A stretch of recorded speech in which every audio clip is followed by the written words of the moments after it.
अंतर है, कैसी अनुभूति होती है दोनों में?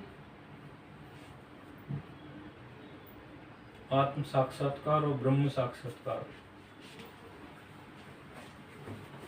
ये चलाना चाहिए।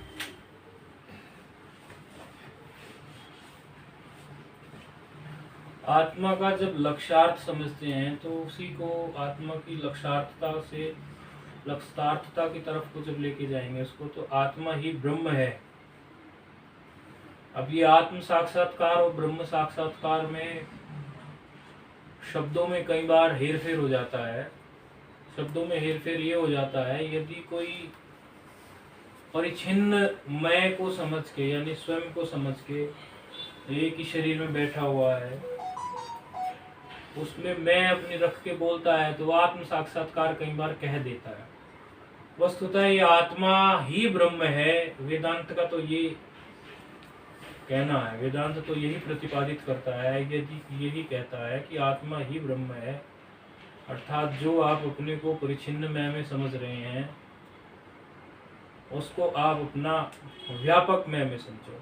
शब्दों का हेरफेर हो सकता है, लेकिन जिन शब्दों से जो लक्ष्य किया जाए, जिधर ले जाया जाए, उधर यदि आप पहुंच जाते हो तो शब्दों में आत्म साक्षात्कार और ब्रह्म साक्षात्कार एक ही बात हो सकती है। लेकिन कई जगह ऐसा आत्म साक्षात्कार का आत्मा शब्द को कई बार जब योग अर्थ में देखते हैं तो कई योगी जन कहते हैं आत्म साक्षात्कार को वो परिच्छिन्न मैं के साथ जोड़ के आत्म साक्षात्कार कह देते हैं। वस्तुतः आत्मा ही ब्रह्म है, तो ब्रह्म साक्षात्कार जो है वो आत्म साक्षात्कार को का ही एक दूसरा नाम ही है।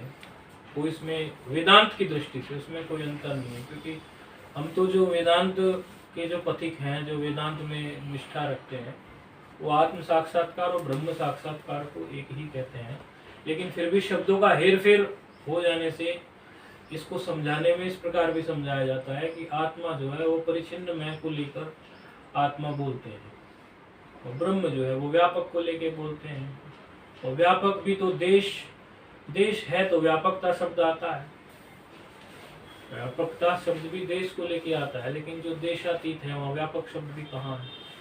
तो वो तो वर्णन करने के लिए श्रुति जो है उपनिषदें वो अलग अलग प्रकार से वर्णन करती है, शब्दों का हेर फेर कर देती है। जैसे कई बार श्रुति ये कह देगी अंतःकरण, और बात वो कहना चाह रही है मन की ही, और कई बार श्रुति मन कह देगी तो उससे अंतःकरण समझना पड़ता है। तो श्रुतियों में अनेकों प्रकार से समझाने के माध्यम है, लेकिन आप यही समझो कि ब्रह्मात्मिक बोध की जो है ये ब्रह्म साक्षात्कार, जब आत्मा को ही हम ब्रह्म जानते हो तब वो पूर्ण बोध है। और रही बात अनुभूति की, अनुभूति कैसे होती है वो तो स्वयं से जानने की बात है। कोई भी व्यक्ति तुम्हें ये नहीं बता सकता। श्रुति भी नेति करते हुए या तो निषेध मुख से, या तो अध्यारोप होता है, या अपवाद होता है, या तो निषेध मुख होता है, या विधि मुख होता है। किसी बात को समझाने के दो ही सब तरीके होते हैं, या तो अन्वय ढंग से समझाएं या व्यतिरेक ढंग से समझाएं।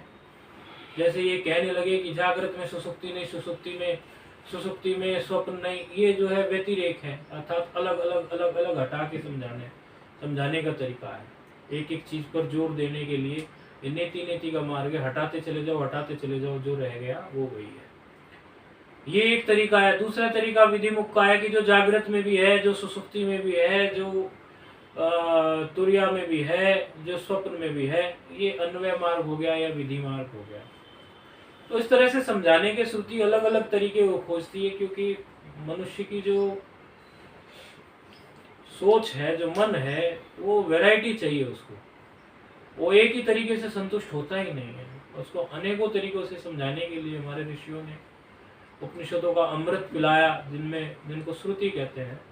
वो उपनिषद अमृत जो है वो अनेकों रूपों से पिलाया। एक तरीके से तेरी समझ में नहीं आए, वरना 10 उपनिषद प्रस्थानत्रयी में पढ़ते हैं, ब्रह्मसूत्र पढ़ते हैं और गीता पढ़ते हैं। तो इसको पढ़ने का यही तो तात्पर्य है कि एक से बात समझ में नहीं आ रही, दूसरी से आ जाएगी, दूसरी से नहीं, तीसरी से आ जाएगी, तीसरी से नहीं, चौथी से आ जाएगी।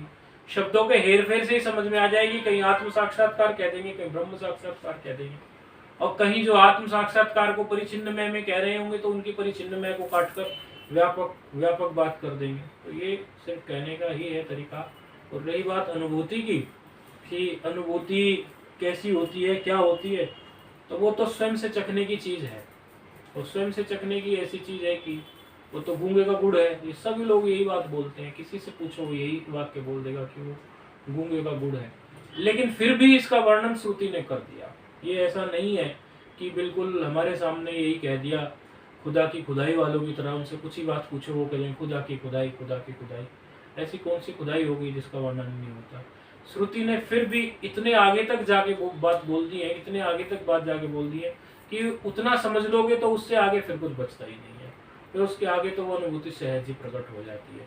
तो फिर भी श्रुति ने उसके कई, मांडुक्य में देखो तो मांडुक्य में कह दिया। और सरल रूप में कहो तो आप सब जो सुनते हो कि भाई सच्चिदानंद है, तो ये सच्चिदानंद भी तो उसी को दर्शाने का एक ऐसा, उसकी तरफ इशारा करने के बताया कि वो सत है, चित्त है, आनंद है।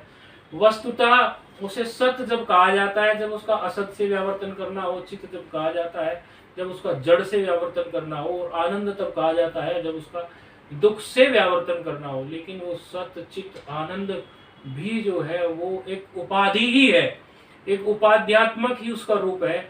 वस्तुतः शुद्ध ब्रह्म में तो सत्य चित्त आनंद कहने की जरूरत नहीं है, वो तो जो है सो है ही।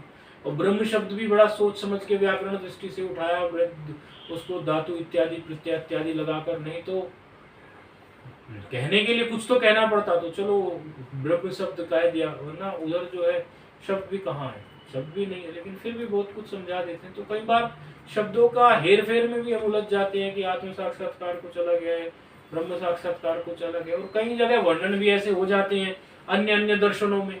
लेकिन वेदांत कहता है आत्मा ही ब्रह्म है, अर्थात जिसको तुम आत्मा कह रहे हो वो ब्रह्म ही है, ब्रह्म से भिन्न कुछ नहीं है। तो उसमें कोई ऐसा अंतर फिर जान नहीं पड़ता।